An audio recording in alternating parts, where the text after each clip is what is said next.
eu vou me apresentar como terapeuta, mas também vou me apresentar a minha deficiência porque vocês não conseguem vê-la.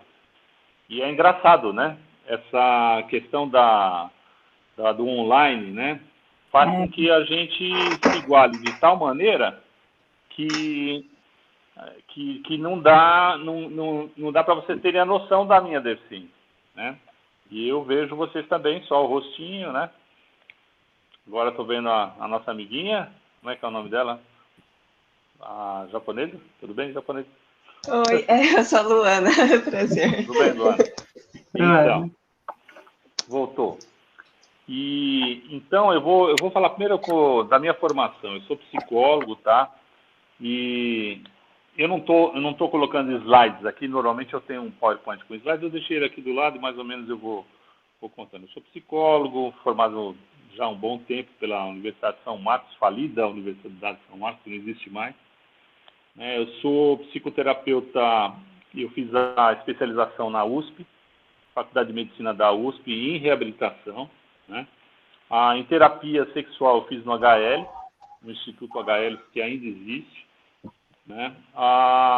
Para trabalhar com inclusão, eu fui fazer o Master em Inclusão de Pessoas com Deficiência na Universidade de Salamanca, Espanha, né? A Universidade de Salamanca, ela tem um trabalho muito forte na área de inclusão educacional. E eles têm um formato de trabalho do psicólogo educacional, né?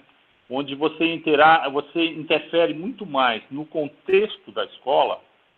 Você avalia, você trabalha com o comportamento individual, né? Da pessoa que está com inclusão, mas você atua muito mais no sentido da estrutura da escola. Então, isso foi muito bom para mim, aprender esse outro jeito, porque não é o jeito que a gente é formado no Brasil.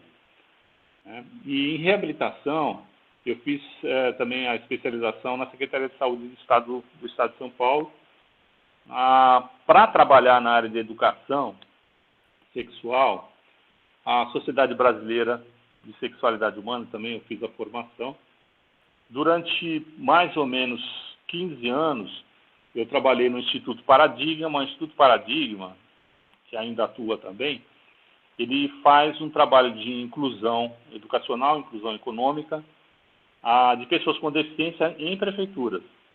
Então, a gente trabalha com várias prefeituras aqui de São Paulo, integrando uma equipe grande. A equipe chegou a ter 70 pessoas, onde a gente trabalhava com formação de professor, formação da equipe de diretores, coordenadores, né, de toda a equipe da escola para se preparar para a inclusão. A gente tinha também junto arquitetos que faziam o diagnóstico de acessibilidade dessas escolas, né? E a gente fazia uma atuação direta também, que era muito especial, em várias dessas escolas. A gente levava um arquiteto que ia lá fazendo, né, o diagnóstico de acessibilidade, mas a gente entrava nas salas de aula, eu, de cadeira de rodas, porque eu sou cadeirante, eu uso uma cadeira de rodas, o meu colega, doutor em psicologia, Danilo Namo, talvez até o povo conheça aí, a Michelle conhece, o Danilo Namo, ele é cego. E aí eu ia com o meu carro, ele ia do meu lado, quando ele chegava na escola, mais o arquiteto, né, o arquiteto ia fazer a parte dele, e a gente ia andando nas classes, ele me empurrando, né, cego, eu com a deficiência física, e aí a gente interagia com as crianças, falando para as crianças, você sabe que é uma pessoa com deficiência? Né? Todos apontavam para mim. Porque a deficiência física é o que primeiro as pessoas conseguem perceber através da visão, né? E eles não percebiam que o Danilo era cego até então. E o Danilo, ele usa um óculos normal, só para proteção, quando ele está passando embaixo de árvore, né? O galho não entrar no olho dele, então usa aquele óculos que não tem função alguma a não ser proteção dos olhos. E aí depois ele falava, então, eu também sou deficiente, você sabe qual é a minha deficiência? Eles ficavam olhando para ele, levantavam das cadeiras, abraçavam a perna dele para ver se ele não tinha perna, né? Era muito engraçado. E aí ele contava que ele não enxergava, ele falava, mas como? Porque ele andava na sala, né? Aí ele mostrava a bengala. Então a gente interagia com as crianças. Isso é muito mais mágico do que aquela questão de você fazer o diagnóstico se existe possibilidade de inclusão só de maneira fria, né? Então a gente fazia as duas coisas, a equipe era grande, então a gente se dividia e a gente fazia esse momento aí com as crianças. Os professores adoravam, os diretores adoravam, e a gente, os professores falavam, isso aqui tem, eles chamavam aqui de aluno de inclusão, né? Isso aqui é aluno de inclusão, aquilo ali é aluno de inclusão. A gente ia lá, conversava um pouco. O próprio aluno de inclusão, ele tinha essa possibilidade de ver um adulto trabalhando, chegando na escola, saindo da escola, né?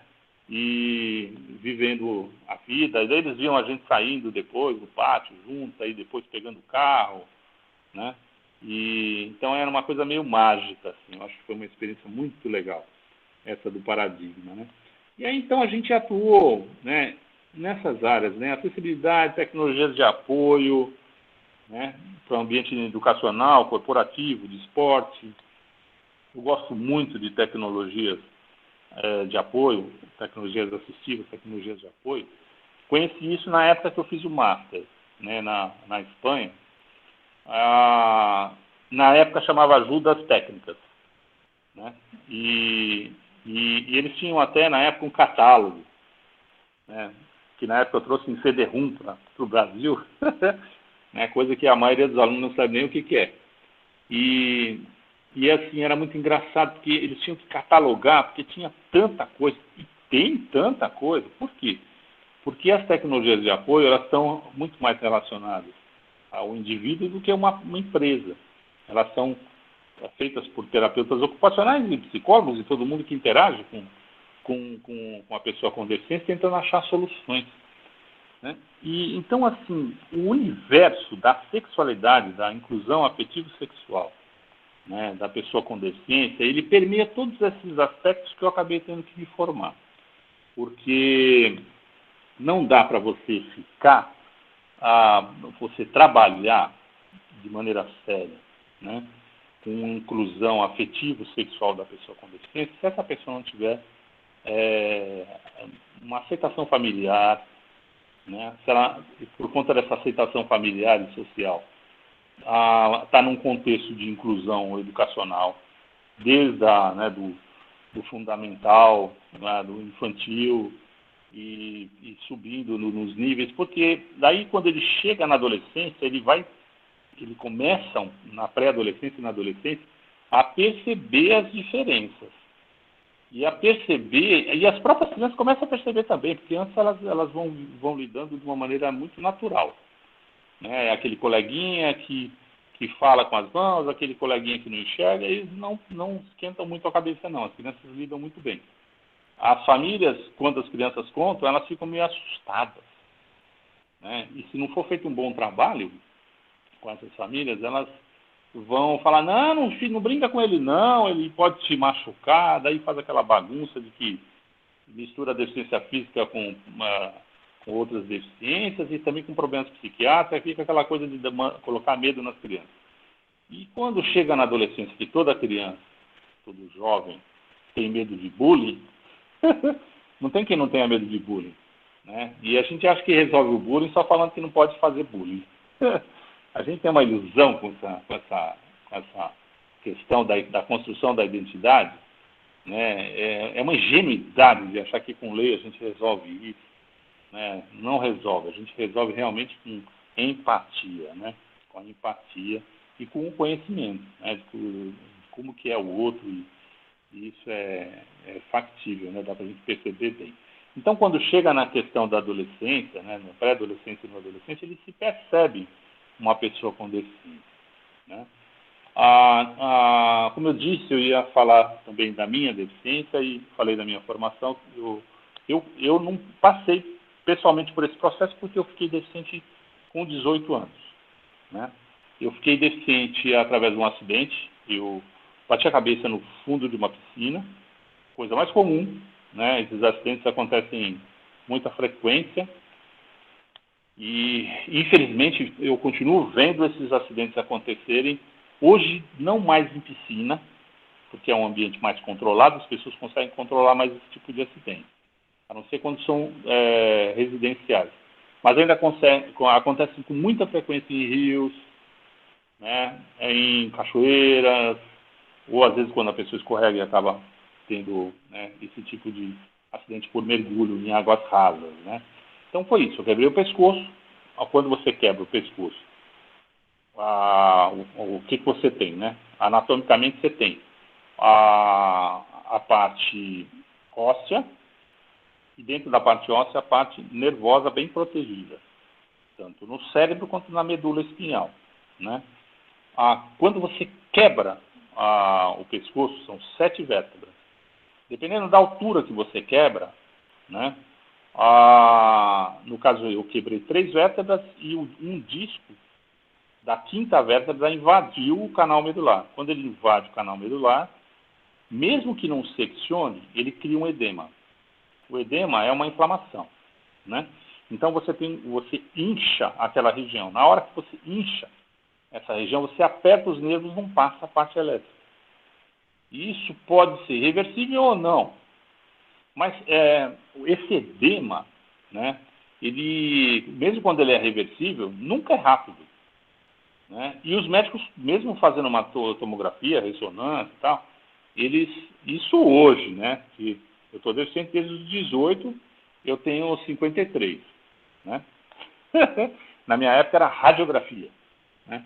Então assim, na época então já falavam de uma vez, falava, ó, você mesou o pescoço, você não vai ter nenhum movimento do pescoço para baixo, mas seccionou, doutor? Não, não seccionou, mas é a mesma coisa, dá na mesma, não tem o que fazer. Já com 18 anos, eu já estava cursando técnico de físio. Na época existia o técnico de físio, né? Hoje não tem mais, hoje só tem fisioterapeuta. Então, eu tinha uma formação na área técnica. Então, eu ouvi o que ele falou, mas, né, ouvi o diagnóstico médico, mas não levei tão em consideração, porque eu conhecia a reabilitação e sabia que tinha muita coisa que poderia ser feita e essa coisa assim. Porque o diagnóstico é tetraplegia. Como é que eu sou hoje? Né? Eu sou, em termos de diagnóstico, seria um tetraparésico. Tetra quer dizer 4. Paresia quer dizer dificuldade de movimento e sensibilidade nos 4 membros. O diagnóstico que eles tinham me dado era de tetraplegia, era de ausência de movimento e sensibilidade nos 4 membros. Bom, isso não se concretizou, né? Eu tive uma evolução que demorou uns 2 anos, passei a andar de andador, cheguei a andar de muletas, mas eu caía tanto com a muleta, e a muleta na época é aquela muleta canadense que encaixa no antebraço, e aí quando você cai com aquilo, você não consegue jogar aquilo longe, aquilo te dificulta para você se proteger, você vai com a cara no chão. Aí eu comecei a ter outros riscos, né, com a muleta canadense que não compensava. Daí eu fiquei usando o andador. Com o andador eu me formei, né, com o andador eu acabei adaptando meu carro na época, né, e depois de alguns anos eu fui a primeira vez para uma feira de reabilitação e tecnologias assistivas na Alemanha, a Reha Düsseldorf, já formado, né, já era psicólogo, ainda continuava atuando um pouco em físio, né, com a formação de técnico de físio, que já não dava mais para atuar, então eu só tinha o interesse, mas não dava para atuar como físio, porque o CREFITO já não permitia.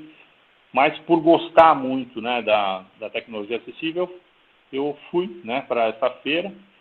Lá eu aprendi um monte de coisas, um monte de tecnologias, adquiri uma bicicleta que você acopla na cadeira.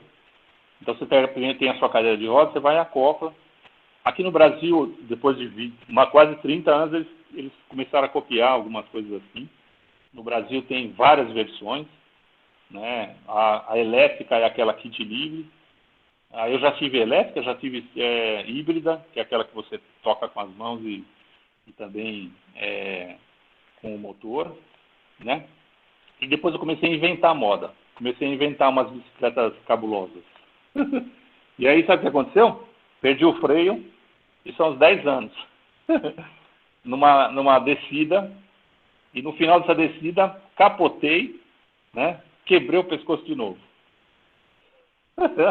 Então, assim, essa é a história da minha deficiência. O pessoal, os meus amigos, assim, falaram, esse cara é maluco, né? Quebrou o pescoço 2 vezes. E eu nem queria contar que era com a bicicleta para o pessoal não pegar medo, né? Porque a culpa não foi da bicicleta, foi minha mesmo, né? Eu saí com ela, não percebi que estava com o cabo desconectado, tinha dado manutenção dela, e aí quando eu saí não tinha freio nenhum. Bom, por incrível que pareça, eu quebrei o pescoço no mesmo lugar. Como eu tinha feito uma artrodese no pescoço, não foi exatamente no mesmo lugar, bateu no mesmo lugar, mas pegou um pouquinho mais acima, uma compressão medular, né, na época, e não quebrou de vez, porque tinha artrodese. A artrodese é um enxerto ósseo, né? Deixou meu pescoço duro. Então, o que acontece?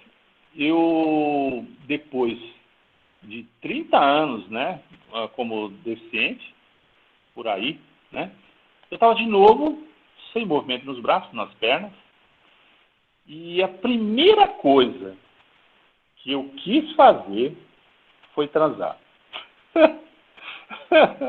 Então, assim, o homem é uma porcaria mesmo. Não adianta, a maioria, não sei se são mulheres, aí tem homens aí. Mas a primeira coisa que me veio na cabeça é assim, será, né, que eu consigo ter relação, ainda consigo ter relação com o meu tinha readquirido depois da lesão? E aí a minha esposa fala, você é louco, né? Você é louco. Né? Como é que vai estar pensando nisso? Tanta coisa aí para você pensar, não consegue nem pegar numa colher. Então, assim, a importância da sexualidade para a pessoa com deficiência, ela é vital. E não imagine que uma pessoa com deficiência, mesmo que ela negue, que ela fale que não é, não quero, não sei, se ela não está vivendo uma sexualidade ativa, né, e está buscando uma pessoa, um companheiro, uma troca afetiva, né, ela não está bem. Então, o que é... Bom, a gente vai falar de inclusão afetivo-sexual, né, da pessoa com deficiência. Hoje eu continuo ainda andando de andador, sabe? Acabei fazendo tratamento com célula-tronco. É assim, é uma coisa impressionante, porque a célula-tronco acabou me ajudando em algumas coisas. Quase que eu me recuperei totalmente no sentido assim, fiquei como eu era antes desse segundo acidente. Então eu estou com a cadeira, mas eu consigo também andar um pouco de andador. Continuo com a bicicleta, né? Agora com o freio sempre conferindo, né? Mas estou aí com o carro adaptado, com uma vida mais ou menos como ela era antes. Uma coisa que acontece, né, com a pessoa quando ela se torna uma pessoa com deficiência, e não é diferente de qualquer coisa que você adquire e que gere sequelas, tá? Eu chamo isso assim, você entra num deserto, tá? Você entra num deserto, eu chamo de deserto do real, tá? Porque, na verdade, por que do real? Porque é um mundo imaginário. O mundo real é o mundo que a gente tem dentro da gente. E se o teu estado de espírito, né, ele é sem esperança, sem autoestima, né, se você está deprimido, então você está no deserto, mesmo que você esteja rodeado de pessoas, de família, e de pessoas que te amam, pessoas que te aceitam, pessoas que te reconhecem. Então, o estado de espírito. Agora, é engraçado. Na primeira vez que eu tive 2 vezes o acidente, na primeira vez que eu tive o acidente, eu evolui muito, mas demorou. Demorou uns 3 anos, até 6 anos para adquirir toda a independência. No segundo acidente, eu levei mais ou menos 1 ano. Mas assim, com 3 meses já estava trabalhando. Porque a vida adulta é assim, né? Mas o que é engraçado é a depressão e o desespero. Como é que eu ficava pensando, que engraçado, como é que eu estou desesperado? Se eu sei exatamente o caminho, porque eu já trilhei esse caminho. Esse desespero que te dá quando você adquire uma lesão medular, quando você se torna uma pessoa com deficiência, que é diferente daquela pessoa que cresce com a deficiência, a pessoa que se torna uma pessoa com deficiência, ela entra nesse deserto do real, ela sozinha, sem saber onde que vai dar aquilo. E dá a impressão que não vai dar em lugar nenhum, que não tem oásis algum, né? Mas se você estiver bem orientado por uma equipe multiprofissional, se possível, se não puder, minimamente com pelo menos uma postura psicológica de família e se não existir psicólogo, porque a gente tem que pensar no mundo inteiro. Não é só pensar nos estados onde você tem centros de reabilitação, você tem apoio psicológico, universidade, né? Pensa no mundo inteiro. Qualquer pessoa com deficiência, uma pessoa que adquire uma deficiência, seja no acidente, seja no assalto, seja em atentados, né? A gente está num mundo conturbado, né? Onde essas coisas acontecem. Isso faz parte de estar na vida. Então, a pessoa tem um jeito de sair desse deserto, mas não tem jeito, entra. E eu posso afirmar, porque eu entrei 2 vezes. O que acontece é que eu saí mais rápido. É que nem Covid. Se você pegar 2 vezes, a segunda vez sai mais rápido, né? Assim dizem, né? Então, esse sentimento, né? Esse sentimento de você estar numa roubada, vamos dizer assim, né? E que ninguém entende. E eu retomei alguns sentimentos e algumas percepções que são assim. Todo mundo pergunta para a pessoa com deficiência: e aí, tudo bem? E você vai passando o tempo, você fala tudo bem, né? Mas quando você acabou de ter um acidente, você conta. E se você conta, as pessoas correm de você, né? Então, uma das coisas que você, principalmente dor, né? Não caia na roubada de falar da tua dor, porque ninguém consegue sentir a tua dor, né? E se ela passa com remédio, se ela passa de alguma maneira, beleza. Se ela não passa, daí então você não deve falar para ninguém, a não ser para o médico, né? Aquele que te prescreve o remédio. Ou para o psicólogo, né? Ou para um psicólogo, que você vai lá e conta para o psicólogo da tua dor. Mas se você ficar contando para seus amigos, né? Como é que você está? Uma dor. Pronto, ninguém te convida para a festa. Você fala, ele não vai curtir, ele está com dor.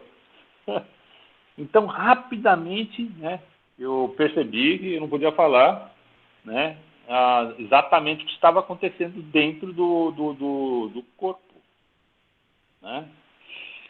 A sexualidade acontece dentro de um corpo. A sexualidade tem 4 aspectos, né, a sexualidade, né? Aspecto orgânico, aspecto psicológico, aspecto social, aspecto espiritual, tá? E no aspecto do corpo, né, uma pessoa com deficiência, se a deficiência, por exemplo, no caso da minha, ela pega tudo, sensibilidade e pega movimento. Então é lógico que afeta a sexualidade, né? Em graus variados, né, dependendo da altura da lesão. É muito legal estudar isso, anatomia e fisiologia da função sexual e consequentemente, estudar anatomia e fisiologia do cérebro, né? Porque daí você vai ver nos casos de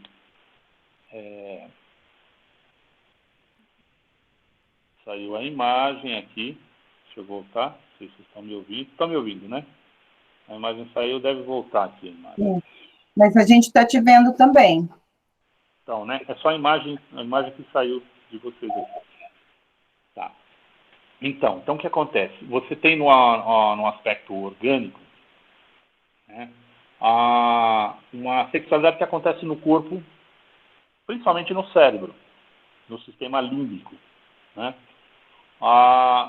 No caso da lesão medular, não acontece nada no sistema límbico, mas o sistema límbico responde, até de limbo, né? Responde às emoções, aos afetos. Então, ao estado de espírito, ao estado emocional. Se a pessoa estiver deprimida, né, então ela não está pronta para o desejo, né? Agora, lesões no cérebro, como acontece nos casos de acidente vascular cerebral, onde a pessoa pode ter o isquêmico, né, o hemorrágico, onde ela tem uma lesão numa parte do cérebro, dependendo de onde você tem essa lesão, você vai ter na grande maioria das vezes você vai ter um problema motor. Então a pessoa está com um lado paralisado, uma face paralisada, né, e normalmente a face retorna rápido, né, o passo até, a marcha até recupera, mas o braço é difícil. Algumas vezes você vai ter lesões invasivas do cérebro, então às vezes até chega a afetar o sistema límbico. É uma pessoa com deficiência física, que a parte da sexualidade pode estar comprometida até em relação a comportamento, quando você invade, né, o cérebro, você pode ter a função sexual, quer dizer, a ereção, a ejaculação, o desejo, mas você pode ter alterações de comportamento, né? Você só vai conseguir perceber, e eu percebia atendendo, eu vou contar um caso, por exemplo, de um dentista que eu atendi, que ele teve um acidente vascular cerebral. Ele era uma pessoa assim, super reservada, ele era super conhecido numa cidade do interior, onde ele era vamos dizer assim, o dentista das estrelas. Ele atendia todo mundo importante, sabe aquela coisa de cidade do interior, que você tem a rede social, que aparece as fotos, todo mundo ele atendia nessa cidade, ele aparecia abraçado com o prefeito, abraçado com todo mundo, mas sempre muito, muito reservado, né? Ele tinha uma esposa, filhos, aquela vida, né, normal e reservada. Quando ele teve o acidente vascular cerebral, ele ficou no começo com uma hemiplegia, né? Metade do corpo, metade direita no caso dele, né, comprometida, e se recuperou. A gente até acompanhou, junto com a equipe, né, multiprofissional, a reabilitação dele, só que o comportamento dele mudou completamente. De introvertido ele ficou extrovertido ao extremo. E ele começou a cismar com a coitada da mulher dele. Não, porque ela punha muito limite nele, não deixava ele fazer nada. E aí aquele cara ficou um inferno de lidar. Então, ele não tinha problema sexual, mas ele acabou tendo um problema de inclusão afetivo sexual, né? Ele começou a ter problemas de relacionamento com a esposa. E depois com todo mundo. E depois aquilo no começo parecia que era só com ela.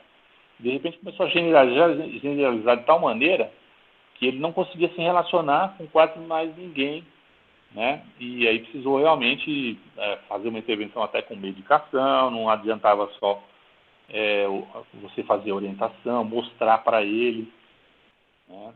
E ele ficou com paranoia e tal. Então tem casos, e sempre você vai ter que olhar, por isso que eu digo, biopsico, sócio-espiritual, né? O orgânico interfere no psicológico, interfere no social, e assim, só para explicar para vocês o que eu entendo como biopsico, porque assim, na universidade, né, a gente aprende o quê? Biopsicossocial. Espiritual, fala pouco, né, disso.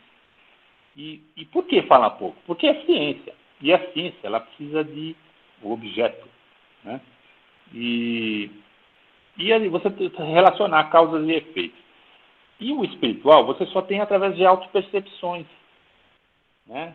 Então, para mim, espiritual é sincronicidade, né? A sincronicidade, a gente tem eu estou conversando com vocês, eu estou olhando para a coordenadora, mas eu sei que todos vocês estão aí.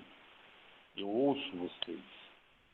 E por que eu sei que eu consigo chegar até vocês? Porque eu estou sentindo vocês nesse momento junto comigo, sincrônicos comigo, né? E assim, a gente está falando a mesma língua, nós estamos falando português, né? E assim, eu sei o efeito que essas palavras têm em vocês e as perguntas quando vocês forem fazer para mim. Vocês também sabem, então a gente está sincrônico, a gente sabe que a gente tem alguma coisa dentro da gente que é mais do que só uma máquina, né? A gente não é uma máquina com IA, né, com inteligência artificial. ou a inteligência orgânica. Né? A gente tem uma outra coisa, a gente sente isso, mas ninguém prova. Então, por isso que não vai ver na faculdade, porque não tem como ter objeto, né? Então, são autopercepções. Quando a pessoa tem uma crise muito forte de vida, isso está muito claro, porque nós estamos vivendo uma pandemia, tem muita família que está perdendo pessoas, e perdendo pessoas de maneira dura, né? Aquela coisa que se a pessoa se afasta, você não sabe, não consegue ver, você tem só que sentir. Sentir o quê? Sentir a pessoa, a alma da pessoa, de certa maneira, vamos dizer assim, né? Vamos falar umas palavras filosóficas. Então, você para, se concentra, né? E pensa na pessoa que está lá, às vezes no hospital, numa UTI, às vezes entubado, às vezes, né? Em outro nível de consciência, num nível alterado de consciência. Mas você sente que a pessoa ainda está lá. Então, isso é uma autopercepção. Isso é o aspecto espiritual, sincronicidade. Né? A gente tem uma sensação ou um desejo maior, o maior desejo do humano, né? E ele é muito mais do que sexual, porque a gente pensa assim, o desejo maior de todos os desejos, primeiro, é claro, é aqueles do orgânico, né? A água, a sede, a fome, a sexualidade, né? O desejo sexual. Não, o maior desejo da alma é liberdade. Né? Então, isso também é uma autopercepção. A gente sempre acha que a gente tem. E a gente tem muito pouco. Mas a gente sempre acha que tem muito. Né?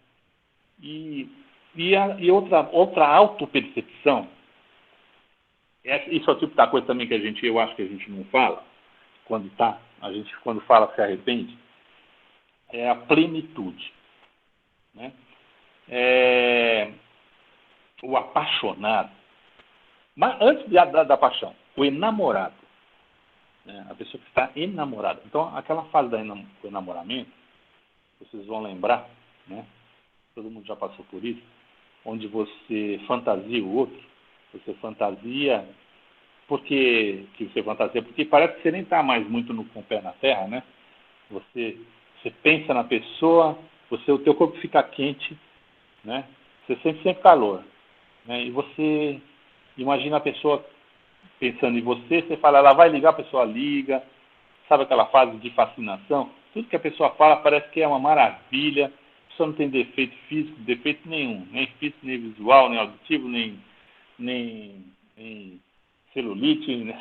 Nada disso, nem barriguinha, nada, né? É aquela perfeição, tamanho, peso, tudo, cor, olhos, né? Raça, né? Cultura, religião, nada, né? E, como eu falei, é uma autopercepção, porque é uma coisa que vem de dentro. E é uma coisa que você não consegue criar. Vocês já não tentaram, milhões de vezes, gostar daquele parceiro ideal? Aquele que sua família aprova, que certinho, ou erradinho, né? Aquilo que você gosta que ele seja erradinho. Mas você força e não vai, meu. Você é raptado para a plenitude. Você é raptada para o enamoramento, né? Para essa fascinação. Né? E a fascinação é quase um milagre. É quase um milagre, porque ela é completamente irracional. Né? A fascinação é irracional. Você gosta daquilo que você não devia, racionalmente, né? E por isso, quando eu falo assim, né, esses aspectos espirituais, de certa maneira, é bom que eles não possam ser enquadrados numa ciência, né? Mas não significa que eles não devem ser levados em consideração. Pensando em sexualidade da pessoa com deficiência, espiritual não tem nada a ver com religião, né? Mas ele tem a ver com renascimento. É como se a pessoa renascesse. E é aquela percepção, quando eu coloquei para vocês, de sair daquele deserto do real. De você, mesmo que não parece impossível, eu sei que para vocês, quando eu falo, né, que eu fiquei com uma deficiência, e vocês estão sabendo agora porque eu contei. Então, se ninguém soubesse, vocês estariam só vendo o meu rosto, né, e parte do meu corpo. Mas, se vocês se imaginarem, né, adquirindo uma deficiência, tem gente que ia falar assim, não, para mim, Não rola. Para mim não dá. É engraçado. Na época que eu tive o acidente, eu também achava a mesma coisa. Eu achava a mesma coisa. Na época, inclusive, estava passando um filme. E aí minha mãe falou, pô, vamos assistir o Feliz Ano Velho. É um filme bem antigo, chama Feliz Ano Velho, do Marcelo Rubens Paiva, que hoje ele é um colunista da Folha de São Paulo. E ele é tetra, né? Ele ficou tetra. Ele, na época, ele tinha lançado, o livro dele fez uma sucessão, que ele contava todas as experiências sexuais dele. Era uma pessoa com deficiência falando que tinha sexualidade. Então foi uma revolução na época, né? E aí tanto foi que fizeram um filme, Feliz Ano Velho. E minha mãe, vamos lá ver, né, o Feliz Ano Velho. Eu falei, que? Deus me livre que eu vou ver um filme de deficiente. Né? Nossa, se acontecesse comigo, eu me matava. Falei isso, né? Com 18 anos. A hora que aconteceu comigo, a última coisa que eu queria era morrer. Né? E depois daquela saída do deserto do Real, veio uma paixão pela vida. Né? E é completamente irracional isso, né? É completamente interno. Cada pessoa que chegar para vocês, se chegar em consultório, vocês vão ter sorte, porque é difícil.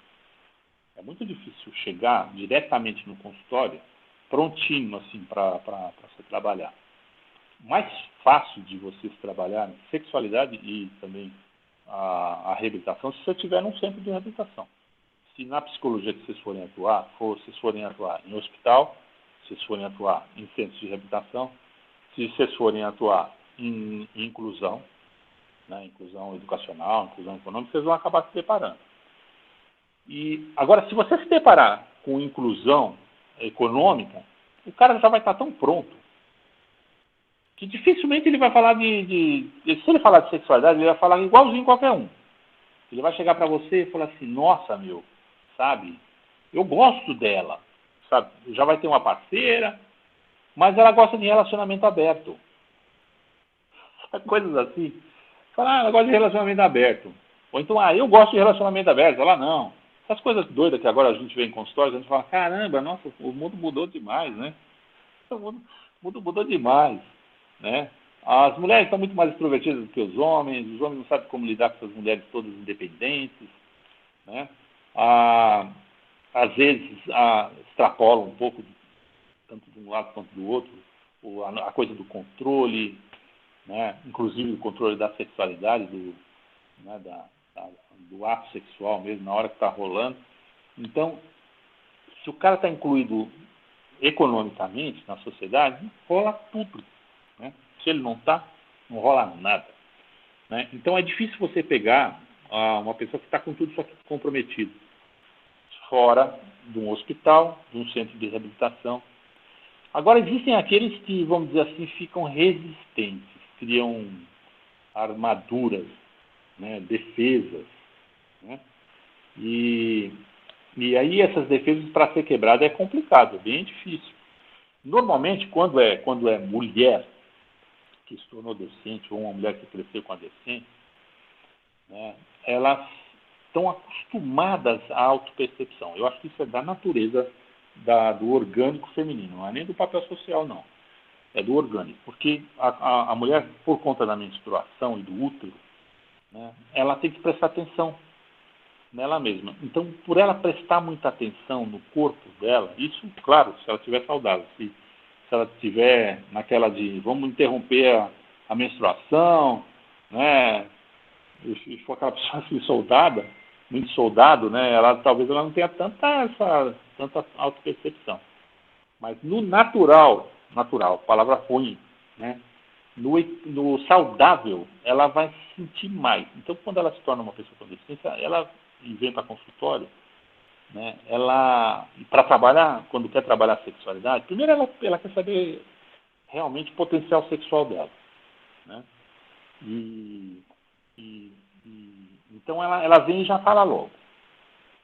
Né? Dificilmente você vai ver um marido trazendo a mulher para fazer terapia sexual. Agora, o contrário, você vê direto. A mulher trazendo o marido, isso na terapia sexual de todas as pessoas, mas a pessoa com deficiência é fatal. Mas já tive uns casos interessantes, né? Uma vez chegou para mim um caso, esse é engraçado, vou contar porque ele é engraçado. A coisa como começou, né? Ainda não era a rede social ainda não estava não tinha explodido tanto quanto hoje, né? Então, um cara com deficiência escreveu na Folha de São Paulo, ele escreveu assim, pessoa com deficiência de bem com a vida procura um relacionamento. Né? E aí a pessoa viu aquilo no jornal, não sei como que foi lá que ela foi atrás, acho que talvez ela estivesse naquele momento mágico, e correspondeu com ele, começaram um relacionamento. Bom, eles estavam no meu consultório, o casal. Ele, pensando em tecnologia assistiva, a cadeira dele era uma porcaria. Ele estava mal sentado, uma almofada inadequada, cadeira reta, como se fosse uma cadeira de vovô, assim, com rodão, assim, horrível. Ele estava, assim, de moletom, sabe? Moletom, né? E assim, fala, cara, como é que pode? E assim, daí você olhava para a mulher, ela, assim, imagina uma modelo. Um modelo, assim, super na moda, arrumada, cabelo, unha, tudo. E ela completamente apaixonada por aquele sujeito. Era muito engraçado, né? Era muito engraçado você ver a diferença dos dois e você olhar por horizonte, né? Porque nitidamente eles iam continuar, né? Juntos. E é claro que ela também estava querendo dar uma ajudinha, pelo menos na coisa de se cuidar. É claro que ela conseguiu, ele acabou, né? Realmente mudando tudo. A sexualidade já ia bem entre eles, porque eles estavam enamorados e tal. Ele precisou de alguma indicação mais de tratamento urológico na parte orgânica, porque ele tinha lesão medular, mas isso foi bem. Mas o que era mágico era assim, o que cativou essa mulher, né? O que fez com que ela olhasse para ele? Foi, primeiro, aquela puta coisa espontânea dele de fazer um anúncio. Realmente o cara era de bem com a vida mesmo, né? E aí ele foi se adequando e o relacionamento rolou muito bem depois disso. Essa coisa da resistência que vai se quebrando dentro da gente, vai quebrando dentro do outro, é muito de postura, né? A gente atua, né, da forma que é possível. Eu não sei se vocês estão prontos para perguntas, eu quero só colocar, porque você sabe que o tema, na verdade, era poéticas da diferença. Mas daí quando colocou políticas, né, da diversidade, da diferença, inclusão sexual, eu até gostei, sabe? Eu gostei de ter colocado políticas. e assim, por que eu gostei? Eu vou falar para vocês por quê. Depois eu não vou colocar aqui no texto, mas eu vou depois mandar por e-mail para vocês, né? Vocês estão vendo que eu não estou falando nada de política até agora, né? Mas tem política, né? Tem uma política de inclusão afetiva e sexual na Lei Brasileira de Inclusão, tá? Tem toda uma legislação específica, tá? Que fala da reprodução da pessoa com direito à reprodução, direito a escolhas responsáveis, né? Direito à educação baseada na ciência, né? Então, existe consolidado na Lei Brasileira da Inclusão. A Lei Brasileira da Inclusão, ela nasceu do Estatuto da Pessoa com Deficiência. E o Estatuto, né, da Pessoa com Deficiência, ele segue, desde 2006, as normas da ONU, de direitos humanos, né? E direitos da pessoa com deficiência, o Brasil é signatário, né? Então, já estava na ONU, foi para o Estatuto. No Estatuto ainda estavam tentando tirar, lá na época, eu até participei desse processo que foi em Brasília, lá tinha um monte de mesas, né? Como é que funciona, só para contar para vocês um pouco como é que funciona essa coisa da política, né, dos direitos da pessoa com deficiência, como eu participei disso, né? Em São Paulo, foi na época na ACD, Lá quando começou o lançamento do Ano Internacional da Pessoa com Deficiência, então foi feita reuniões, chamaram todas as pessoas com deficiência dos centros de reabilitação e das associações, que ainda eram poucas, muito poucas associações de pessoas com deficiência, o que a gente tinha que sair de lá olha como a coisa era, com um nome para chamar as pessoas com deficiência. Não chamavam pessoas com deficiência. Tinha de tudo. Aleijado, né? Paralítico.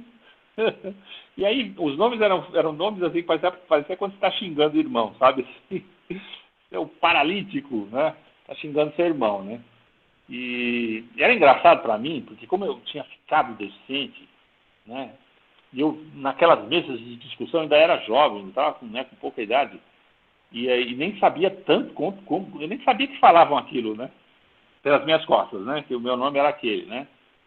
E a gente até brincava, as pessoas com deficiência brincavam entre si, e alguns nomes eram que a gente usava entre nós, né? Se um andante viesse falar aquilo que a gente falava entre nós, não podia. Chumbado, a gente chamava um ao outro de chumbado. Ô, chumbado, né? E então não pode, né? Como é que você vai botar respeito, né? Chamando o outro de nomes que são pejorativos. Então a discussão foi toda em cima de como chamar. Daí ficou assim na época definido que era pessoa, e era uma coisa louca, porque precisou assim de 4 dias para chegar à conclusão que era uma pessoa. Então puseram lá pessoa. Aí depois vinha portadora, né? De deficiência. E era uma coisa louca essa coisa do portadora, porque parecia que era uma coisa que você levava na mala, assim, você trazia na mala, assim, você era o portador, né? Punha na mesa, né? E depois caiu. Então ficou pessoa com deficiência. E aí deficiência física, visual, auditiva. E também era uma coisa louca. Nessa época, quando teve essa discussão, você tinha médicos, você tinha governo, equipes de saúde e educação e assistência social. Então era governo, profissionais, pessoas com deficiência. Então associações de pessoas com deficiência, entidades que lidavam com reabilitação e assistência social e governo. Para chegar naquilo ali, gente, nossa senhora, você imagina como é que foi para chegar nos direitos sexuais. Não era nem tchum, todo mundo achava que pessoa com deficiência era sexuado. Ou era sexuado ou era sexuado ao extremo, né? E a pessoa com deficiência não é nem uma coisa nem outra. Ele nem é assexuado, não é amiguinho, né? Vocês que têm amigos com deficiência, eles olham para você como objeto de desejo, viu? Né? Você pode ser amiga, mas se você marcar, vira bolsa. Então não tem essa de amigo, não, né? É papo furado. Então não adianta ficar dando beijinho lá, achando que não vai rolar nada, né? Vai rolar sim, se deixar rola. E a maioria das queixas sempre foi essa. Todas as pessoas com deficiência que a gente já lidou, a queixa é sempre assim, como quebrar a visão das pessoas sobre mim. Não é a visão que eu tenho de mim, não é a minha autoestima, não é o meu potencial sexual, né? Não é se eu consigo ou não dar prazer, né? É o olhar do outro para quebrar a barreira e chegar até perto de você. Então, como eu estava contando, então a luta pelos direitos, né, foi uma luta que eu vou te falar, uma luta só de como chamar, né? Então foi indo, né, internacional, foi crescendo também, a ONU abriu direitos humanos desde a ONU, desde a Segunda Guerra Mundial, né, já começou o movimento de luta pelos direitos de todas as pessoas, e aí depois as pessoas com deficiência, né, o Brasil signatário, né, já vinha lá esses direitos que eu coloquei. Então, e direitos sexuais, né? Os direitos sexuais, eles foram também defendidos em 1999, em agosto de 1999, na Assembleia Geral World Association of Sexology, num congresso, foi um congresso, 15º Congresso Mundial de Sexologia, que foi em Hong Kong. E esses direitos, eles não são diferentes dos direitos que a ONU defende. Então, o direito à liberdade sexual. Pensando na pessoa com deficiência, né? Ela tem liberdade, né? Sexual, autonomia, né? Claro, olha como é necessário quando eu vou falar as palavras, vocês vão falar, puta, mas lógico que tem que ter inclusão, só não dá para ter nada disso aí. Né? Se você não tem direito de ir e vir, se você não tem uma boa tecnologia assistiva, se você não tem acessibilidade para os lazeres adulto, né? Como é que você vai ter liberdade sexual? Direito à autonomia sexual, direito à privacidade sexual, né? Então, privacidade sexual parece uma coisa tão óbvia, né, para a gente, né? A gente fala assim, nossa, né? Lógico que eu tenho que ter, né? Eu conto se quiser, né? E assim, cuidar da minha higiene, eu cuido da minha higiene, né? E nem a minha avó sabe como é que é, né? Não é assim que a gente pensa? Nem o meu marido me vê, né? Fazendo a minha privacidade. E isso é bom que ele seja assim mesmo, viu, gente? É melhor que seu marido, sua esposa não saiba o que você faz lá na hora, né? Que você tem que fazer as suas necessidades, né? Então, só privacidade. Mas quando você pensa em pessoa com deficiência, intelectual, que às vezes tem problema de AVD, de higiene, alimentação, vestuário, então que ela sempre precisa de ajuda e até da higiene, né? Quando você pensa numa pessoa que ficou muito tempo hospitalizada e depois adquiriu uma deficiência, daí precisa de ajuda, né? Então, às vezes a pessoa se acomoda e não recupera autonomia e privacidade. E aí, coisas que ela podia fazer sozinha, ela não faz. Então, você tem direito. Mas tem que falar isso também para a família. Não só para a pessoa. Para a pessoa, às vezes, tem que dar uma dura. Falar, tá bom, legal, mas agora tira essa fralda aí, não precisa mais de fralda. Né? Fralda é para o hospital. Né? Ah, não tem controle de fezes, de urina? Uripen, tecnologia assistiva. Né? Mulher, não pode pôr Uripen, porque não tem o pênis, tem o esfíncter que não funciona. Xixi pode sair, vai usar a fralda? Não, senhora. Medicação, Retemic, né? Que faz a retenção da urina. Né? Ela faz o xixi quando ela quer, ela usa um catéter, faz o xixi quando ela quer, não faz o escape, não escapa o xixi quando tem a relação, porque ela toma a medicação. Né? Então, direito à privacidade, direito à igualdade sexual, né? Direito ao prazer sexual. Né? Direito a prazer sexual é uma coisa que mexe muito com cultura, religião. Então, quando eu acho que eu estou falando mais com psicólogos, né? Acho que são mais psicólogos. Então, assim, a gente tem que respeitar a cultura das famílias, tem que respeitar a cultura do cliente. O que a gente tem que fazer é um pouquinho sabe aquela coisa de desenho animado, que tem o anjinho, o capetinha, em cima do ombro, e o anjinho empurra para um lado, o capetinha para o outro, né? A gente tem que fazer o equilíbrio entre... tem que ter um pouquinho de capetinha. Né? Anjinho tem demais. Às vezes tem anjinho demais, a gente tem capetinha demais. Então a gente faz um equilíbrio. A gente espelha a pessoa para a pessoa flexibilizar a cultura. Porque a cultura ocidental não é a cultura do prazer. E quando ela é voltada para o prazer, é o prazer do mal. Não é aquele prazer do bem. Não é a alegria. Né? Quando eu falo alegria, eu estou falando de fogos. Né? Eu estou falando de tudo. Tudo que dá alegria. Prazer. Né? Prazer da companhia. Prazer de estar com o outro. Prazer de transar com o outro. Né? Prazer no fim do ano, quando a gente abraça todo mundo. Prazer do orgasmo. Né? Prazer religioso. Né? Alegria. Né? Eu acho engraçado que tem doutrinas culturais que quando elas estão fazendo o aleluia, parece que elas estão tendo orgasmo. É tão engraçado. Você fala, nossa, elas canalizam tudo, porque não tem como não ter, né? A alegria está relacionada. Então, o prazer, direito ao prazer sexual. A pessoa com deficiência, a pessoa normal, todo mundo tem direito ao prazer, à alegria. A vida é para ser vivida dessa forma. Direito à expressão sexual, né? Então, a expressão sexual, seja, né, um homossexual, seja um heterossexual, um bissexual, né, tem de tudo. Por quê? Porque são as pessoas que vão adquirindo a deficiência, elas têm, né, a identidade de gênero delas preservada e elas continuam tendo, né, essa identidade, então elas têm direito a expressar. E quando elas estão se desenvolvendo, você ajuda ela a construir essa identidade, né? A livre associação sexual. Eu queria só contar uma coisa antes de terminar essa. Bom, terminar essa parte, eu quero contar uma historinha.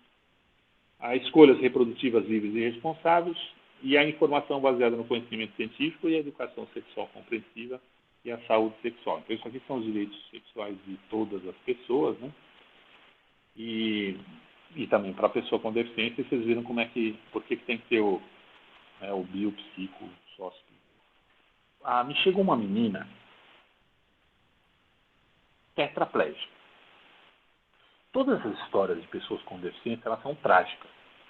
Então, eu vou contar a história, porque é bom saber quando eu falo do espiritual, o renascimento, né? Então, essa menina, ela estava num carro, numa cadeirinha de bebê, com 2 anos. O irmão de 7 do lado, o pai na frente, a mãe na frente.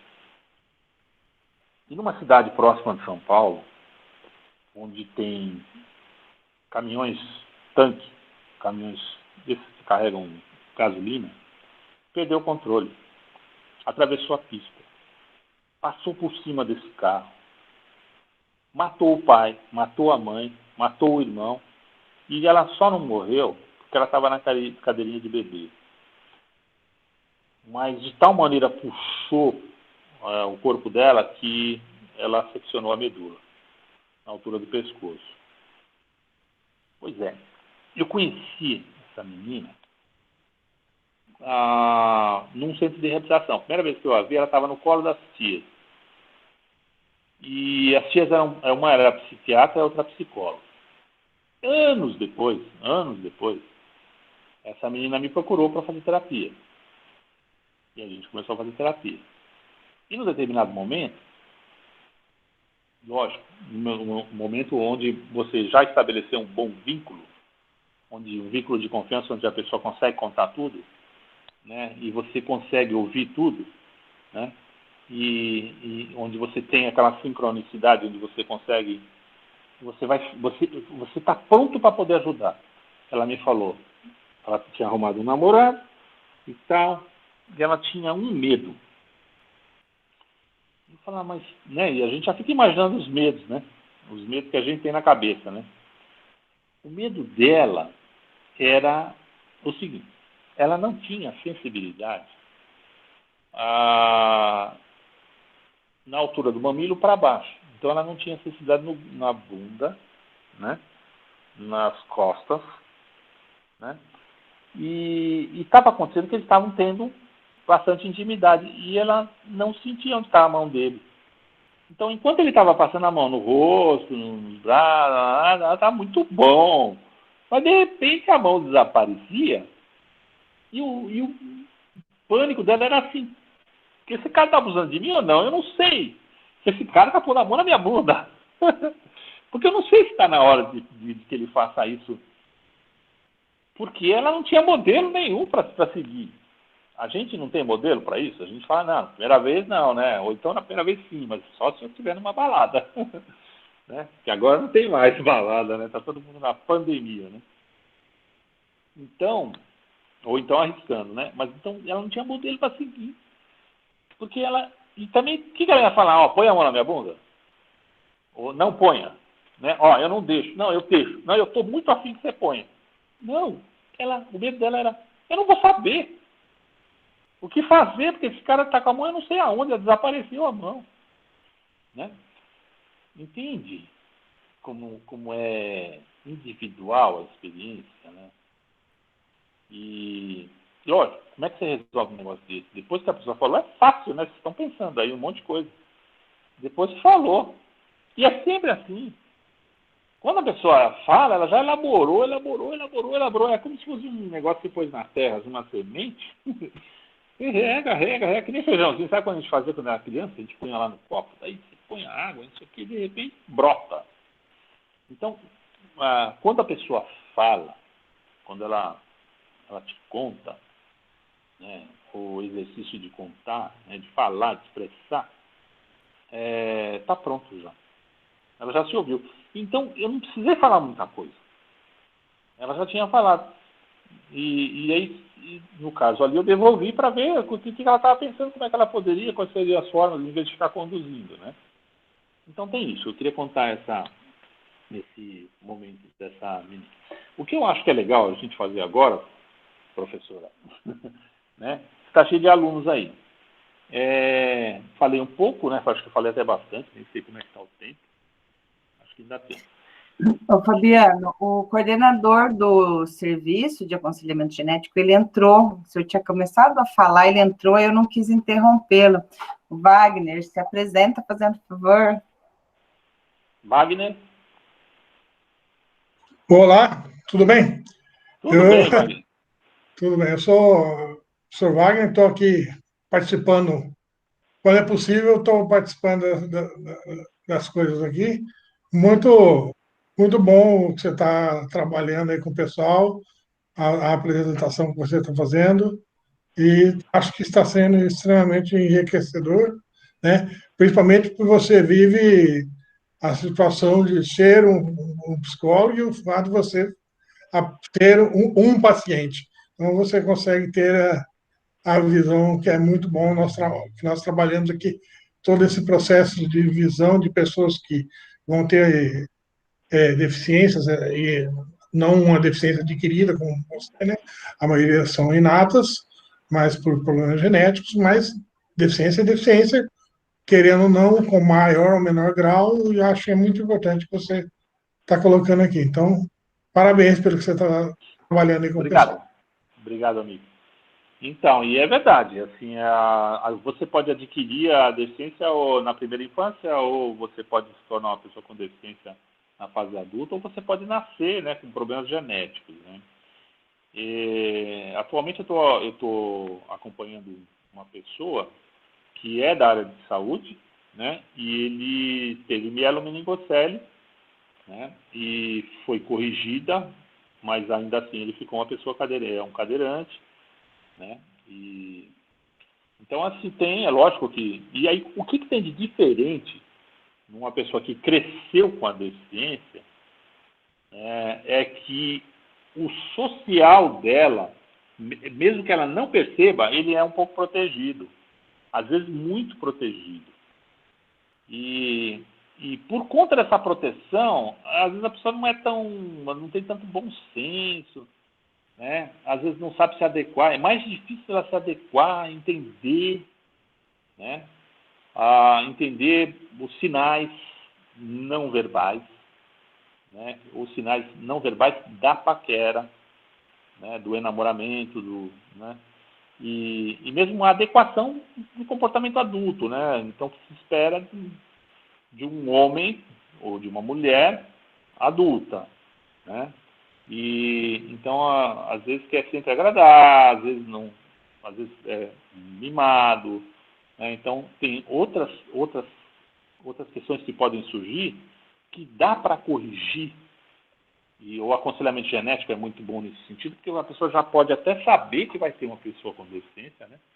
Então você já encaminha, né, essa família, mesmo que ela não consiga enxergar de cara assim a necessidade, encaminha a pessoa realmente para grupos de apoio, né, para ela entender e se planejar, né, para a infância, para a adolescência, para a fase adulta, para tornar essa pessoa autônoma, independente, né, e ativa, né, e essa pessoa que ela está gestando, ou então que ela vai gestar, e que possivelmente possa ter uma deficiência, né? Possa adquirir algum tipo de deficiência. Isso, seja qual deficiência for, você vai ter diferentes graus, né, de possibilidade de autonomia. Oi? Estão me ouvindo? Sim. Eu queria agradecer, né, Fabiano, pela sua fala. Eu acho que aí o pessoal pode estar começando a fazer perguntas. Se não quiser abrir, faz pelo chat, a gente vai acompanhando. Mas eu queria começar com uma pergunta até que foi a Nathalie que fez e que na hora que ela escreveu era uma coisa que eu estava pensando, né? Que você estava relatando como que foi, né, primeira vez que tudo aconteceu, tal, e também teve uma segunda. Então, nessas situações, como que foi a rede de apoio? Quer dizer, você teve acompanhamento de psicólogo ou não? Quais eram esses profissionais envolvidos? Qual era a percepção e o quanto você podia ajudar, ajudar não, receber ajuda da sua família?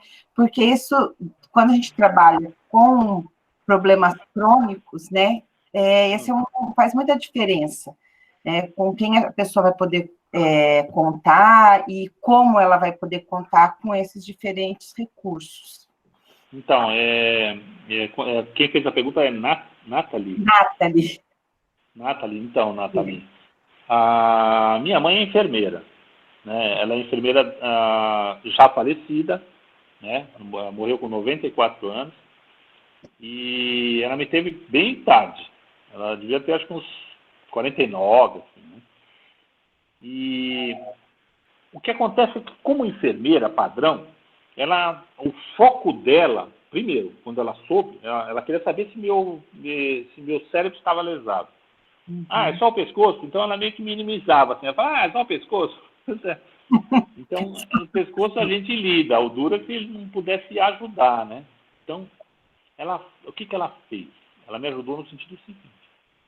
Ela me colocou um quadro na frente, na cama hospitalar da época, né? Então ela colocou um quadro que tinha lá tudo, o remédio que eu tomava, a rotina hospitalar, na época hospitalar, tudo que era falado pelos médicos do quadro, né? Na época se usava muito tração cervical, hoje se usa menos, mas ainda se usava, né? Então a tração era a primeira coisa que aconteceu comigo, né? Eles tracionaram, tração eles colocam um tipo de ferros na sua cabeça, assim, preso, que nem se fosse um fone de ouvido, só que aqui eles furam no teu crânio, prendem aqui, e aí na cama eles colocam 5 quilos para puxar teu pescoço. E aí para quê? Para que as vértebras elas fiquem, né, separadas, né? Isso dói, mas o dói que é um negócio que assim você fala, me mata. Porque aquele troço, inclusive, ele sai assim, então tua cabeça fica sendo puxada, né, de um lado só. E aí, no quadro lá, minha mãe colocou, né? Então, assim, eu sabia que eu tinha a perspectiva de ficar 2 meses com esse negócio, ou ficar 10 dias e fazer uma artrodese. E a gente acabou conversando e ela me levou em consideração para optar por fazer a cirurgia artrodese. Então, eu tinha lá, primeiro dia, segundo dia, né? Terceiro dia, sabe assim, quando você... Até lá dor desgraçado, quem é que dorme com 2 furos na cabeça e 5 quilos puxando, né? Entendeu? Então, desde a fase hospitalar, ela me fez ter consciência do que estava acontecendo.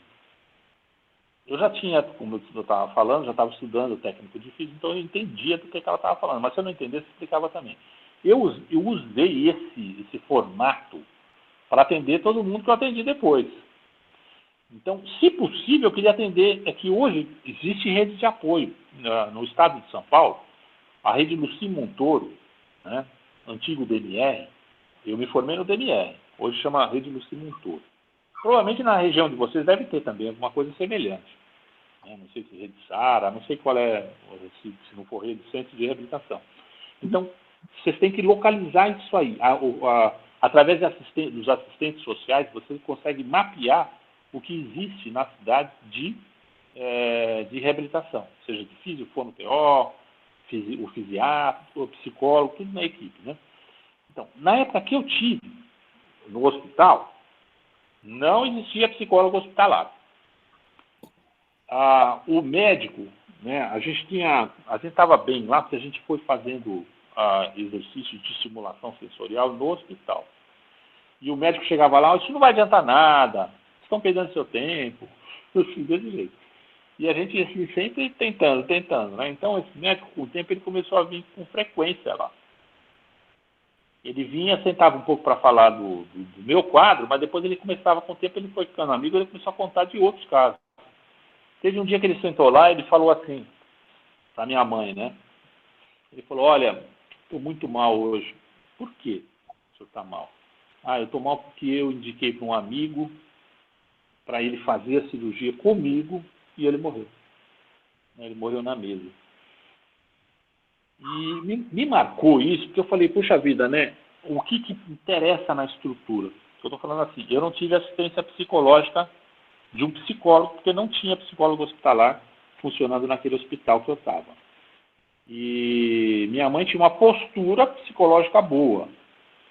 Nunca vi minha mãe chorar, pelo menos no período hospitalar, na minha frente, né? E nem assim descabelar, ai meu filho. Mas um monte de gente era assim. Né? Tinha muita gente que ia lá e me via assim, pelo amor de Deus. Inclusive batia em mim, sabe?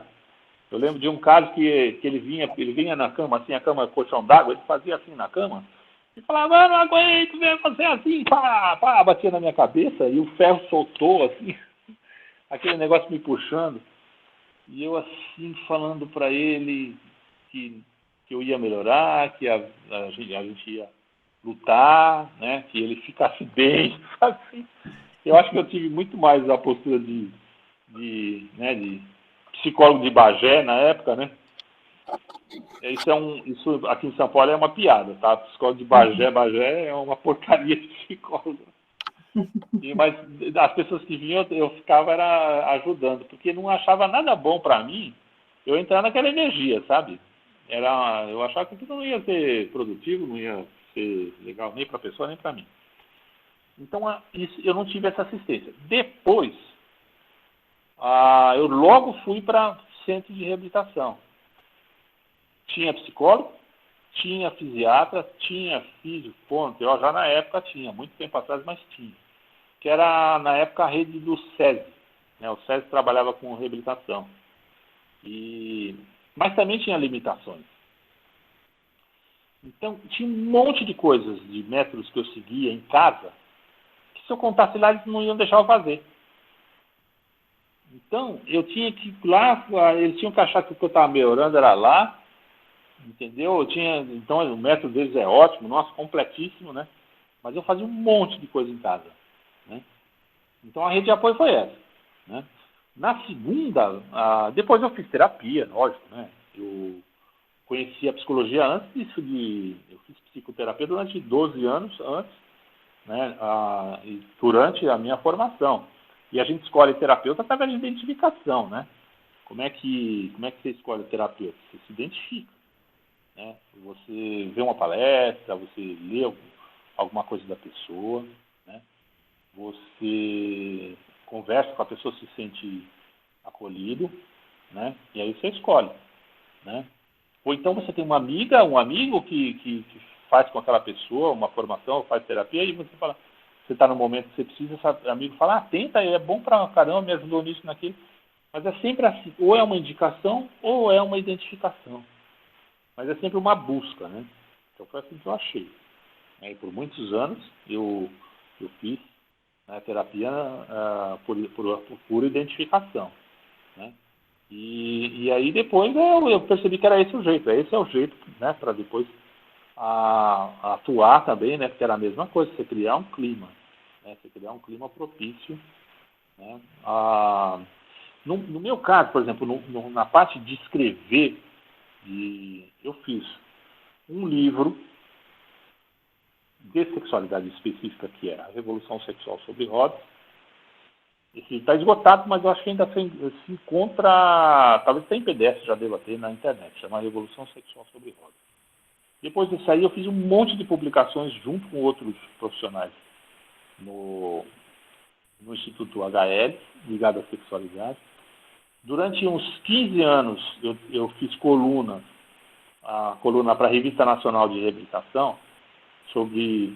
A minha coluna era sobre sexualidade, então eu escrevi um monte de coisas sobre sexualidade. Durante 15 anos, então cada 2 meses, né? Era bimestral a edição, então foram muitas.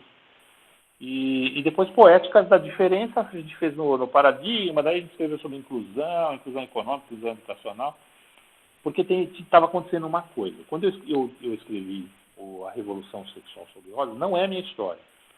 O que eu fiz nesse livro? Né? Eu fiz tentativa, porque eu percebi que a pessoa com deficiência, ela precisa de apoio quando ela se torna uma pessoa com deficiência. Uma pessoa que cresce com a deficiência, ela precisa de uma sociedade melhor. Então, não tinha como eu trabalhar, ainda mais no meu primeiro livro, só com a pessoa. Então, eu falei, eu vou ter casos, mas eu vou trabalhar com cultura. Então, eu vou colocar mitos gregos.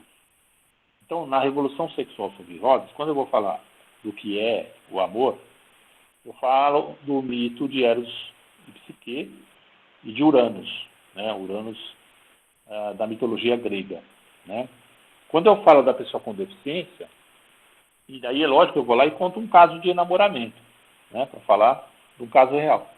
E aí, quando eu vou falar da pessoa com deficiência, eu coloco o Hefaestos, ou Vulcano. Conto o mito do Vulcano, ou Hefestos, Hefaestos, e aí conto a história de pessoas com deficiência. Né? Quando eu vou falar de uma pessoa com deficiência que é homossexual, eu falo do hermafrodita, do mito grego, né? E assim por diante. Então, com isso eu consegui atingir a cultura. Então, o meu livro foi muito, na época, foi um negócio assim, em todo lugar, só queriam. E aí, sabe quando você quer falar de outras coisas, né? Eu falei, caraca, eu fui para televisão, para vocês terem uma ideia, por conta do livro, desse livro, A Revolução Sexual sobre Rhodes, eu fui em todos os estados brasileiros, eu fui para a Europa, tá? América Latina, um monte de lugar. E todo lugar, Revolução Sexual sobre Rosa, Revolução Sexual sobre Rosa. Eu falei, caramba, se eu quero escrever sobre outras coisas também, porque senão eu vou ficar a vida inteira só falando disso. E aí você vai ficando velho, né? E aí você está falando de sexualidade, eu falei, meu Deus, né? Eu vou achar que eu sou um tarado, né? E então, é complicado. Aí eu falei assim, não, se eu for escrever sobre sexualidade, vai ser numa coluna, não vou mais escrever livro, não. Né? Então, como é que você, respondendo para a Nathalie, né?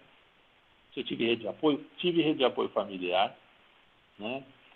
E depois, para as famílias, enquanto eu pude atender diretamente, né, a família, então, assim, de fazer visita domiciliar.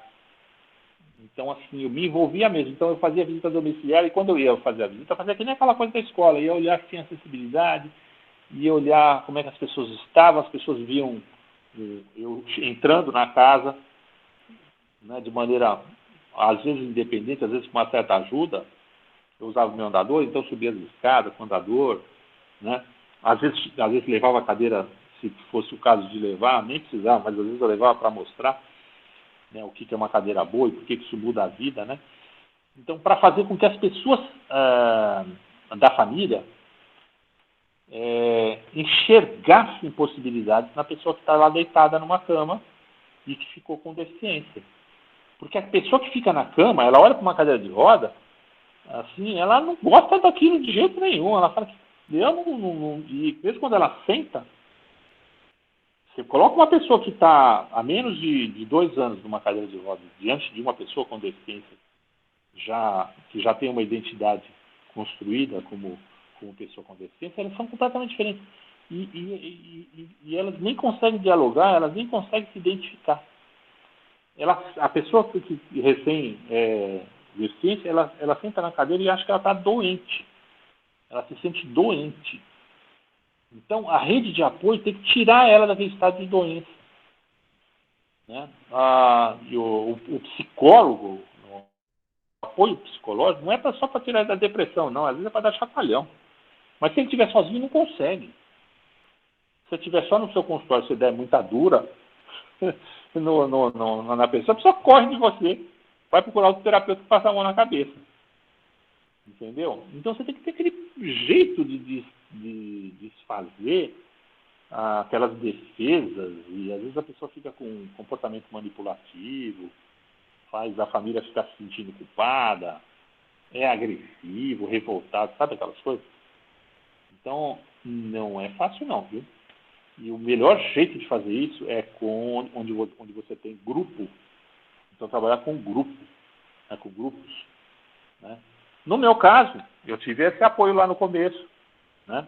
No segundo acidente, Eu meio que já sabia o que tinha que fazer, continuei tendo meus apoios, né? Claro. E então isso ajuda, claro que ajuda. Mas é complexo, né? Não é tão fácil. A próxima eu vou tentar ser menos prolixo na resposta, tá, Nathalie? Não, mas eu acho que acabou desenvolvendo, né, um tema que para a gente, que é a questão da rede de apoio, para a gente é muito importante, né? Porque dentro da nossa, da população que chega até a gente, até mesmo considerando que são pessoas que têm um grau de escolaridade mais baixo, têm renda de até 3 salários mínimos, então, existe uma condição socioescolar e demográfica muito característica e que a grande preocupação nossa é a rede de apoio, né? Então, e muitas vezes a gente vê esse usuário, essa família, esse paciente 2 vezes, 3 vezes, né? E a gente tenta, assim, o quanto a gente conseguir de fazer com que ele busque as redes de apoio, é melhor, porque é bem isso que você está colocando, né?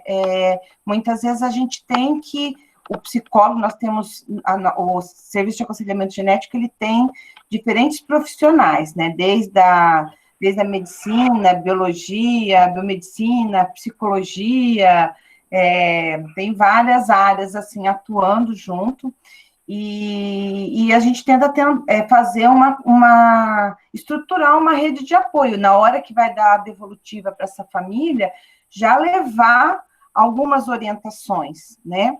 Mas a gente sabe que a gente não vai estar lá para poder ver a continuidade daquele trabalho, né? Então, isso para a gente é bem difícil, quando a pessoa chega e a gente observa que tem uma rede de apoio muito fraca, ou não tem rede de apoio nenhuma, né? E a gente se sente meio amarrado, e acho que esse seu relato deixa muito claro como é importante, né? E talvez a gente, enquanto serviço, tenha que arrumar formas aí de alcançar essas redes de apoio, porque como a gente atende a 17ª Secretaria de Saúde, então muitas cidades, né, que vêm até nós, né, e cada uma com a sua característica. Então, para a gente foi bem interessante esse complemento aí que você fez com relação à rede de apoio, mostrando até a importância mesmo. Então, e você sabe, falando de rede de apoio, eu vou te falar, tem a rede de apoio formal e a rede de apoio informal. E como é que vocês vão acessar essa informal? Aí que tá. Hoje, tanto no YouTube quanto canais, as pessoas com deficiência, elas que já estão bem, já sabem lidar, elas estão criando canais na internet, elas estão no YouTube, nos canais próprios, blogs e tal. Então, de alguma maneira, monitorar isso daí. Então, por exemplo, vou dar um exemplo para vocês. Tem um rapaz que eu conheço, que ele tem mais ou menos 80 centímetros, menos que isso, acho que uns 70 centímetros. Ele não tem os 2 braços, ele tem uma perna, 2 pernas, mas assim, uma perna funciona um pouco melhor, a outra não, então ele não tem tanta mobilidade na perna. Ele é um para-atleta, já foi, né, um para-atleta, ganhou várias medalhas de natação, né? Então já começa daí que é bem legal, né?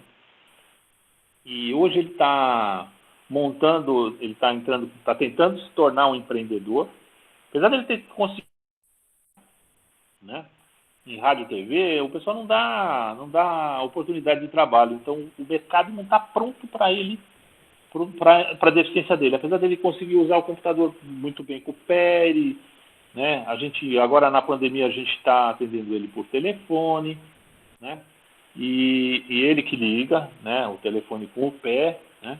E faz tudo com os pés, né? Não é aquela desenvoltura, aquela pessoa que tem uma estatura normal e que não tem os braços, sabe, que consegue cortar o cabelo, comer. Não, ele é dependente, ele precisa que a pessoa dê comida na boca dele, porque o pé não vai chegar, não tem elasticidade suficiente para chegar até a boca, tá? Então ele tem umas as limitações físicas grandes, né? Mas ele tem um canal, né? Chama Histórias de Andrezinho, né? Que ele começou há pouco tempo, mas é um mal barato, ele meio que conta a história das coisas que ele pensa, coisas que ele vive e tal. No começo começou só com a família, né?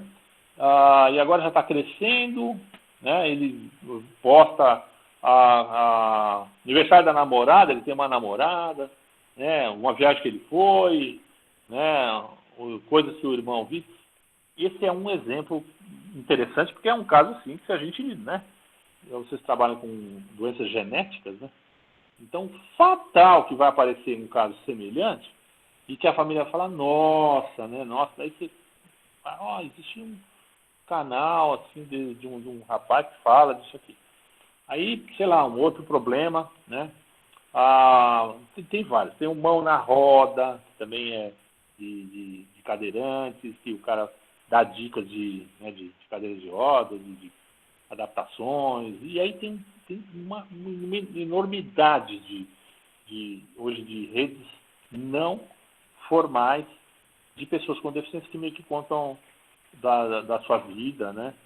E isso é um fenômeno mundial, isso está acontecendo no mundo todo, né? As pessoas com deficiência, por conta das redes sociais, elas estão mostrando exemplos de vida. E não sei, é lógico que a gente não sei como isso se operacionaliza numa estrutura formal, mas numa estrutura assim, olha, isso daqui não é que a gente endossa, mas, né? Isso daqui existe na rede social, procura para você ter exemplos, né? Exemplos de como é possível viver mesmo tendo doenças genéticas que geram deficiências, né? Exemplos de pessoas que fizeram terapia que também postam, né? E a rede formal normal, né? Então, as faculdades que fazem atendimento psicológico, né? Para mim, eu acho que sempre, se possível, se a pessoa nunca fez terapia, começar por terapia de grupo, na rede de apoio que vocês puderem fazer, se já existe, assim, sempre tentar indicar para grupo, porque o grupo um apoia o outro também, né? Então se multiplica nos intervalos, no cafezinho, sabe? Numa situação de cafezinho, onde você vê que o outro se vira para pegar, né? Ou então ele pede ajuda, como é que ele pede? Então aquela pessoa que não sabe nem como pede uma ajuda para tomar um café, ela tem um exemplo ali, e por mais que você fale, não, é normal, vai lá, pede, não tem problema, a pessoa não tem a imitação que ela pode ter através de um exemplo de grupo, né? Então é por aí. Nós tivemos algumas tentativas frustradas, viu, Fabiano, de grupo, mas eu acho que tem mais a ver com distância, né, com questão geográfica, porque elas têm que se reunir aqui em Londrina, né, então, para elas virem de longe, muitas dependem de transporte público, então teria que dar certo o transporte público de várias cidades para elas estarem aqui no mesmo dia, na mesma hora, né? Então, por isso que tem que tentar pensar num Zoom, sabe? Aquela coisa assim, você fazer o encontro virtual. Isso. Aí agora, com essa nova tecnologia, não, com a invasão da tecnologia, né? Invasão da tecnologia. Quem sabe a gente consiga, né, promover algumas coisas nesse sentido. Então, eu sei bem do que você está falando, eu sei dessa dificuldade e assim, para a família, eu sei a faixa que você trabalha, de até 3 salários mínimos, é a faixa que eu trabalhei por muitos anos no Nosso Lar. Eu trabalhei por muitos anos na instituição beneficente Nosso Lar, em São Paulo, e lá pessoal carente mesmo. Mas ainda assim, né? Vou dar um exemplo, por exemplo. Tem uma mãe as mães, né? Então eu tinha lá um computador, estava lá fazendo uma orientação psicológica com a mãe, e a mãe estava falando, mas o problema é que meu filho em casa, ele só fica na cadeira. Eu falei, puxa, mas aqui ele já está de andador, tudo. Mas na minha casa é assim, eu moro num sítio, né? E ele fica na cadeira porque não dá nem para sair da casa ali, porque não tem acesso e tal. E eu falei, mas por que você não tenta fazer o que nem tem aqui, uma barra? Ela falou assim, mas barra? Como é que eu vou fazer? Isso daqui, daí o que eu procurei na internet, mostrei foto para ela, né, de barras de PVC, que a pessoa faz em casa, né, e aí eu imprimi aquela folha, dei na mão dela, né, ela levou, mostrou para um vizinho lá, que pegou uns PVCs lá e fez um andadorzinho, uma barra paralela de 2 metros, e o menino começou a usar isso aí. Então, assim, mostrar, assim, pessoa com baixa cultura, né, e pouco recurso, né, você ainda assim você mostra o que pode facilitar, porque aquela coisa de ver o filho dela de pé, deu muito prazer para ela de ver o filho dela de pé em casa, né, não assim com um super aparato, entendeu? Ela conseguir fazer aquela coisa ali que podia ser PVC, podia ser madeira, podia ser qualquer coisa, mas tinha que ter a ideia. Então, a gente tem que usar um monte de recursos desse tipo. Uhum. Mostrar mesmo, né? Então, mostrar a imagem, imprimir, dar na mão, né? Se já existe o serviço que faça isso, vou te falar, nem em São Paulo tem, viu? Tem um monte de centros de pesquisa com recurso escasso, cada vez menos, né? O governo atual não está privilegiando essas redes de apoio, não, vocês sabem disso. Então, os recursos estão escassos. Então, mas como a tecnologia existe, né, então é possível, né? É possível realmente você desparalisar essas pessoas. Você tem que tentar sempre o tempo que você tem, né, com essas famílias. Você falou 3 encontros. Então, assim, você tem que meio que estabelecer o principal, né? Vocês já fazem isso, mas é aquela coisa principal, né? E lógico que não é a sexualidade principal. Se vier já com isso daí, você tem que ter daí você tem que ter um lugar mesmo.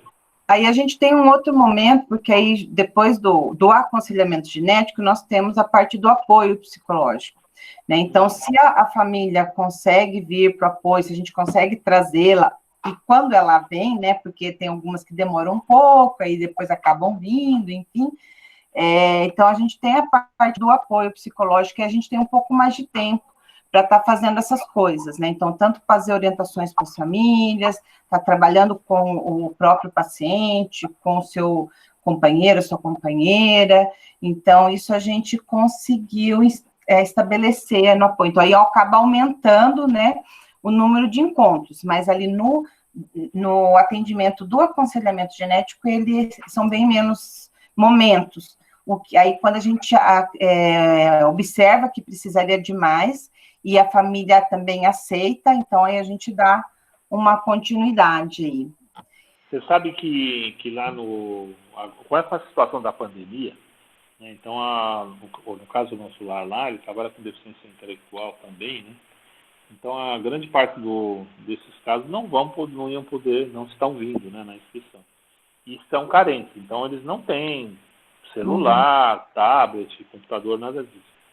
E aí, a Secretaria da Pessoa, Municipal da Pessoa com Deficiência de São Paulo, tinha aberto um concurso para uma verba, para acessibilidade. E lá a gente participou de um grupo que fez um projeto para aquisição de celulares,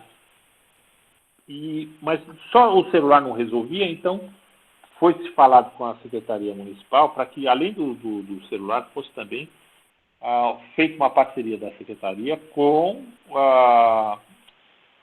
empresas de telefonia que fornecesse um celular com a internet, entendeu? E a custo subsidiado, né? E fornecido em comodata para a família, entendeu? E, então é o único jeito. Então, primeiro que você der, eles vendem, né? Porque eles vendem para comer, entendeu? Por que não tem celular lá, né? Não tem celular porque eles têm fome, então eles vendem celular na hora. Então, você tem que fazer em comodata, né? E tem que ter internet. E aí você pode ter nesse momento estou falando, né? Não é que seja para sempre.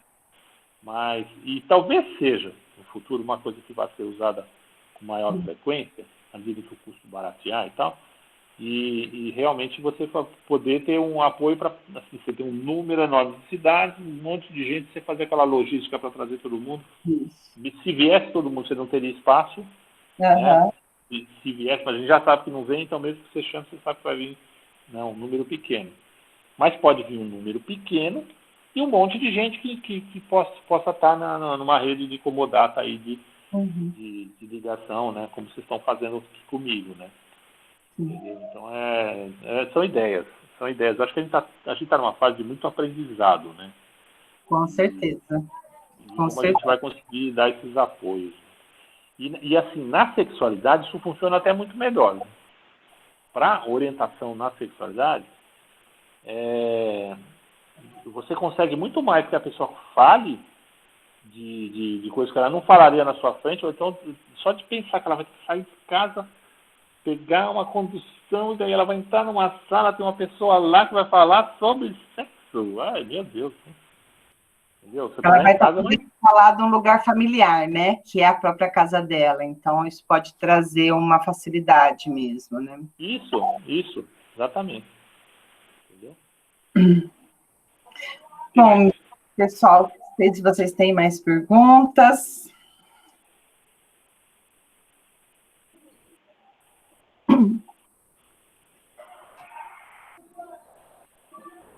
Alguém?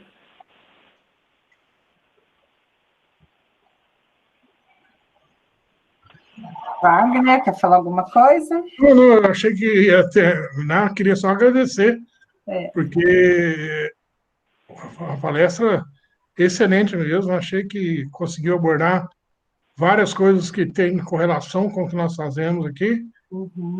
Assim, você faz um trabalho fantástico. E você tem uma experiência, né, um know-how aí de conhecimento A gente vai ficando que... velho, né? Vai ficando velho, tem que aprender, né? Não, a gente não vai ficando velho, a gente vai ficando um pouco mais experiente. A gente vai... A gente tem que, se for ficar velho, é trapo. Então a gente tem que É, aproveitar que é a gente verdade. está tendo, vai acumulando experiências, né? É, muitas delas doloridas, não doloridas, e a gente vai transformando isso em conhecimento próprio e que vai nos ajudando a levar essa vida nossa, essa vida de pessoas que têm tantos problemas, né, e que nós precisamos dar apoio a essas pessoas. E aqui nós trabalhamos, então, com pessoas que já nascem, ou familiares de pessoas que nascem que têm a vida totalmente mudada a partir de um determinado ponto que eles nunca imaginam, né? Uhum. Aquela história de ter o filho perfeito, de repente se acaba e vai ter que viver exatamente com aquele filho com um defeito, ele, a família, todos têm que conviver com aquilo. Então, se não houver isso, se não houver esse trabalho, a gente não consegue levar trabalho nenhum. Então, você está fazendo um trabalho muito bom e você contou por experiência, não só pelo atendimento, você fez as duas coisas. Achei que foi muito bom mesmo. Parabéns, hein? Obrigado. E eu concordo com você. É assim, a gente tem o conhecimento, mas tem as limitações, né? Que a gente vive numa sociedade, né, que é precária, né, na assistência. E o que a gente não pode é se paralisar, né, naquele momento que a pessoa está. A gente tem que ter o fôlego, né, para subir na montanha e olhar o horizonte. O horizonte daquela pessoa. Claro que a gente tem vários modelos e tal, várias histórias que já deram certo e outras que deram errado, mas a gente tem que tentar olhar naquele pouco tempo que vocês têm, né, com essas famílias aí, para olhar no horizonte dela o que dá para ela melhorar ali. Você melhora ali e, se possível, tiver uma rede de apoio para indicar, e aí a pessoa vai, procura e vai, e ela vai levando, né? Levando a vida como a gente tem que levar, desse aspecto bio, psico, sócio, espiritual. A gente tem que tentar estar da melhor maneira, fisicamente, da melhor maneira psicológica, social e espiritualmente falando, né? É o que a gente acha que é o melhor para a gente, e acho que é o que deveria ser para todo mundo. Então, acho que é isso, né, gente? É isso aí, Fabiano, muito obrigada. Ah, eu Obrigado a quero você. falar tchau. Quero falar tchau. Então, Ô, Michele. Grande Michele, beijo. para você abrir a câmera, a Michele que indicou, que Peraí, tá convidou. vendo? Tô aqui, ó. Estamos vendo. Fabiano! Oi, gente! Michele. Eu tinha que falar alguma coisa, né? Porque você sabe que você mora no meu coração. Te agradecer por Ah, tudo que bom. isso. Muito Esse grupo é obrigado pela oportunidade. maravilhoso. Muito Grande obrigada, beijo. Michele, pelo convite, né? Nós aproveitamos muito e eu acho que são algumas questões que a pandemia nos trouxe. E talvez se ela não estivesse existindo, a gente não estaria com você aqui, porque eu não teria conhecido a Michelle, eu não teria conhecido você, né? E então são algumas coisas que são desdobramentos, né? De algumas coisas que não são tão boas, mas são os desdobramentos bons dessas coisas. E eu queria agradecer também a todo mundo que esteve até agora. Nós chegamos ao momento que nós estávamos em quase 30 pessoas, né? Isso para a gente é bem importante. Então, eu queria agradecer também o pessoal que veio como convidado prestigiar vocês, né? Que tem algumas pessoas que não são do SAG, mas vieram prestigiar a palestra. Então, muito obrigada a todos, né? E tenham aí uma boa noite, um bom descanso. Fabiano, muito obrigada, viu? Uma ótima palestra mesmo, do começo ao fim, gostei muito. E deu para entender por que poética e não política, né? Você viu? Por outro lado, eu fui escrever aqui, eu gosto muito de quando vai falando e escrevendo. E aí escrevi política versus poética. E Fabiano na minha letra ficou tão parecido que o rabisco, né? Porque a minha letra é muito, que dá até o acento do política, dá no poética, então aí a gente já deduz, né? Porque é tão raro a gente usar o termo poética nesse contexto, que eu acho que acabou meio que ficando política, mas não tem nenhum problema. Eu até gostei, eu até agradeço, viu? Eu agradeço o acaso, né? Esse acaso, esse bom acaso. Porque, assim, me dá a chance de juntar esse lado. E nossa, e um sonho que a gente tem, né? Quem dera, né? Tem uma música que fala que, eu acho que era do Paralamas, que falava assim que quem devia ir para a Lua não eram os soldados, e sim os artistas, os poetas, né? E, nossa, se os políticos fossem um pouco mais poéticos, né? No sentido de sensibilidade, né? No sentido da sensibilidade, de saber o papel que eles desempenham, e não só a letra morta, né? Que às vezes é usada né? Então, eu acho que foi um acaso feliz, né? Um acaso feliz.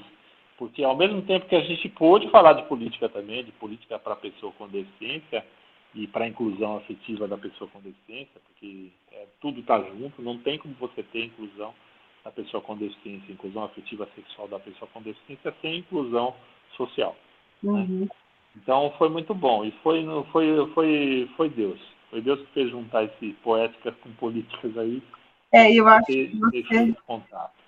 E acho que trouxe, né, um tema bem delicado, com uma leveza muito real, né? Não aquela leveza como se fosse romanceado, né? Mas uma leveza real, assim, de você ir enfrentando as situações, existe recurso, sim, vamos enfrentar, vamos olhar, cada caso é um caso, então vamos olhar de um jeito, olhar de outro, e eu acho que isso ficou muito claro na sua fala, né? Eu acho que até mesmo como o Wagner falou, né, de você ser ator direto de toda essa sua fala, personagem e ator direto nessa sua fala, então acho que isso acaba dando para a gente não que as pessoas que não passem não tenham credibilidade para passar, mas fica mais fidedigno, fica mais afetivo, né? Acho que até em algum momento do seu título tem a questão afetiva, eu acho que a sua fala foi muito afetiva, e que bom que você deixou gravar, porque eu acho que outras pessoas precisam de estar ouvindo essa fala, né? Que é uma fala profissional, mas é uma fala também de esperança. né? E isso para mim foi muito, muito bom. Viu? Muito obrigada mesmo, Fabiana, obrigada a todos e todas, tá? Mi, saudade, Mi. E então, sintam-se à vontade, tá? De estar saindo aí, obrigada por tudo. E grande abraço, obrigado a vocês. E eu gostaria muito de manter contato.